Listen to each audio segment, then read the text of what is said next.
साधु संत क्या होते हैं, चलते फिरते देवालय ही तो होते हैं। हाँ। वो तो जहां भी पैर रखेंगे वही संगम हो गया।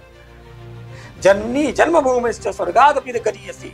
जब योगी आदित्यनाथ जी यूपी के चीफ मिनिस्टर बन गए, कभी कभी बहुत सारे साधु संतों ने, बहुत सारे नहीं, कुछ हाथ गिनती साधु संतों ने वो बताया कि वो योगी नहीं है, वो तो एक पॉलिटिकल पर्सन है, उनको योगी कहना, सन्यास कहना उचित नहीं। लेकिन ये योगी जी है जो कि सनातन का प्रचार प्रसार करते हैं, सनातन को रक्षा करने का, सनातन तो खुद अपना ही रक्षा करेगा, लेकिन खुद करने के लिए वो तो अपना जो सैन्य एक गण सेनापति बनाएगी। वो सेनापतियों से एक योगी आदित्यनाथ दिखते हैं, क्योंकि योगी आदित्यनाथ जो कि इतना बड़ा महाकुंभ का आयोजन किया, बहुत सारे लोग 66 करोड़, वो एक बहुत बड़ा आबादी है, जो क्योंकि भारत और चाइना के बाद इतना बड़ा आबादी वाला देश कोई नहीं था, कोई नहीं। यूपी में इतने लोग खड़े हो गए। ये योगी आदित्यनाथ और उनका भविष्य को लेकर आपका क्या राय है? देखिए, ये साधक, एक साधु का असल जीवन है। देखो, जिसने भी इस मार्ग को आएगा ना, उसका प्रथम अगर कोई कार्य है तो राष्ट्र का हित। हाँ, पक्का। और साधु से अच्छा राजा कोई नहीं होता। क्यों? क्योंकि वो वैराग्य का जीवन जीता है ना, उसके पास है सब कुछ लेकिन कुछ भी अपना नहीं। तो ऐसे हैं वो, उनके पास है सब कुछ लेकिन कुछ भी नहीं अपना।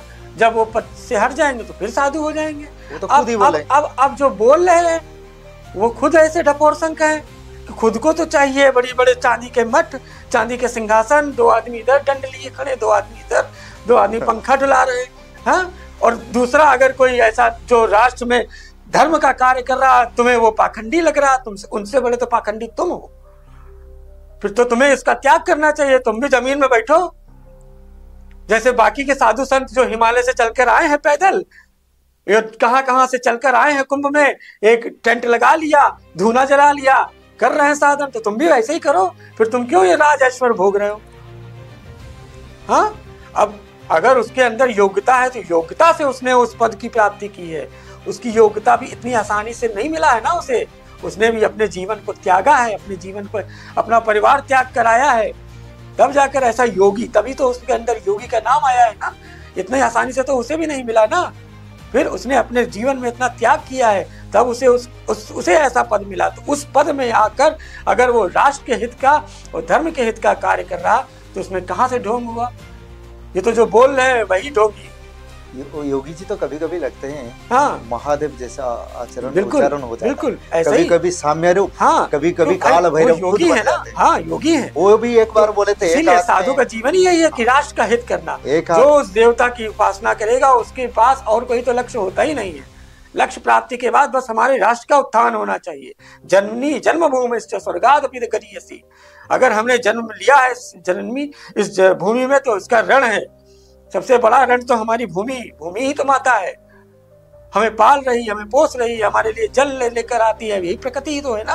हमारे लिए अन्न खड़ा करती है तो हम खाते हैं, जिससे हमारी जठराग्नि शांत होती है। तो अगर हमने कुछ प्राप्त किया है तो सबसे पहला ऋण हमारी भूमि का है। और जिसने वसुंधरा की रक्षा करी है तो वही तो राजा, वही तो सिंह होगा।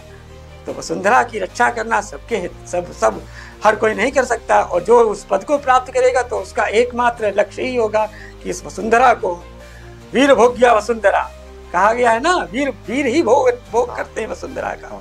और वसुंधरा का भोग अर्थात जो उसके हित में कार्य करे, समाज के हित का कार्य करे, राष्ट्र के हित का कार्य करे, तो ऐसा योगी जी कर रहे हैं। तो उसमें क्या बुराई?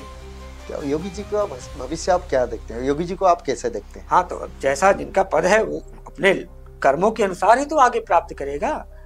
अब उनके भाग्य में आगे क्या पता है, विश्व राजा, देश का राजा बने। कौन सा जगह पर दिखना चाहते हैं? अब तो उनके कर्मों के द्वारा ही वो पहुंच जाएंगे ना, उसमें हमारा बोलना क्या। वो तो उनके कर्म अच्छे चल रहे हैं, राष्ट्र के लिए इतना कर रहे हैं, तो इससे भी आगे तो उनकी उन्नति होगी ना।